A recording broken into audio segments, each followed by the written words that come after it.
Respected parents and my dear students, जैसा कि आप सब जानते हैं कि आज 26 जनवरी 2026 है। मोस्ट ऑफ जो बच्चे हैं क्लास 10 में जो पढ़ रहे हैं उनकी बोर्ड एग्ज़ाम आने वाली है और आज से तो उनके पास करीबन 28 और 29 दिन ही बचे हैं। ये वीडियो बनाने का पर्पज़ यही होगा कि जो भी बच्चे क्लास 10 के अंदर अभी हैं उनके पास बहुत लिमिटेड टाइम है और उनकी एग्ज़ाम बहुत नज़दीक है।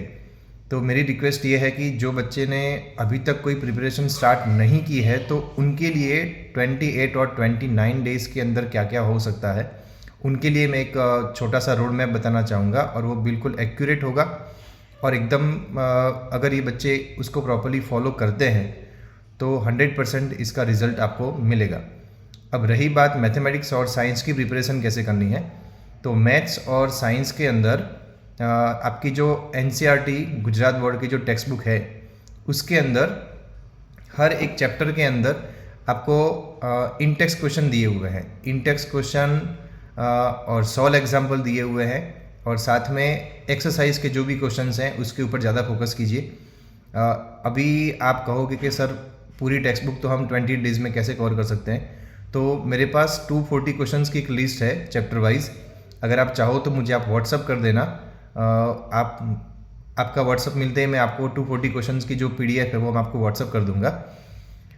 सिलेक्टेड 240 क्वेश्चन की अगर आप PDF भी प्रॉपर्ली ठीक से कर लेते हो तो आपका मैथ्स का अच्छी तरीके से स्कोर ऑब्टेन हो जाएगा।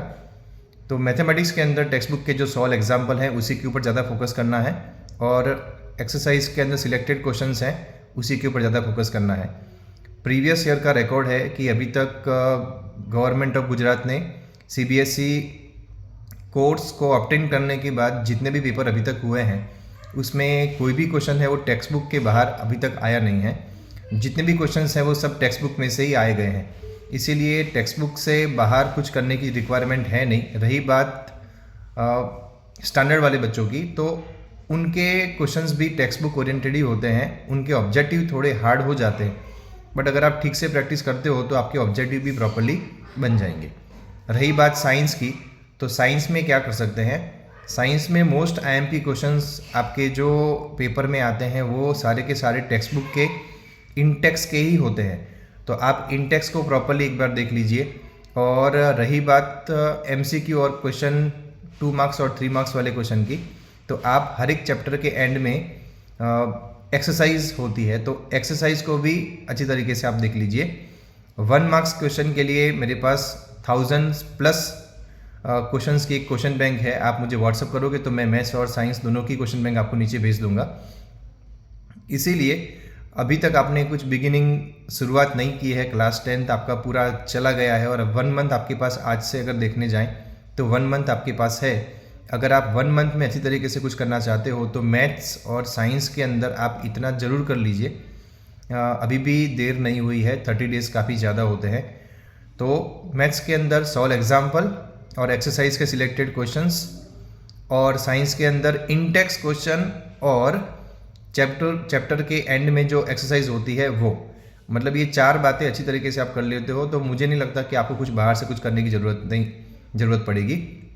मार्केट में अभी शॉर्ट टाइम पीरियड के लिए बहुत सारे पब्लिकेशंस अवेलेबल हैं, अगर आपके पास टाइम है तो आप उनको प्रीफर कीजिए।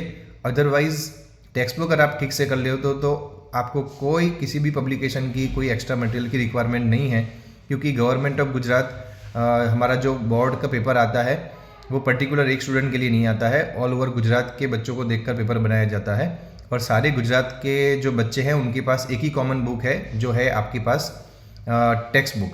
ठीक है, तो टेक्स्ट बुक के बाहर पेपर आता नहीं है। आप पिछले साल के पेपर भी देख लीजिए, पेपर के अंदर टेक्स्ट बुक के ही क्वेश्चन आए हुए हैं और टेक्स्ट बुक के अंदर जो नंबर होते हैं वो नंबर भी चेंज नहीं होते हैं। इसीलिए अगर आप टेक्स्ट बुक ठीक से कर लेते हो तो ऑलमोस्ट आपका 100% प्रिपरेशन हो जाता है।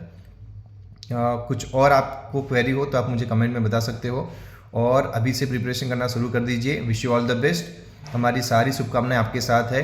अच्छे से मेहनत कीजिए और अपना और अपने मम्मी पापा का और गार्डियंस का, पेरेंट्स का और स्कूल का नाम रोशन कीजिए और 11th में अच्छे परसेंटेज के साथ अच्छी स्ट्रीम में आप एडमिशन लो, ऐसी हमारी सब की ओर से आपको शुभकामना है। Wish you all the best. Thank you so much.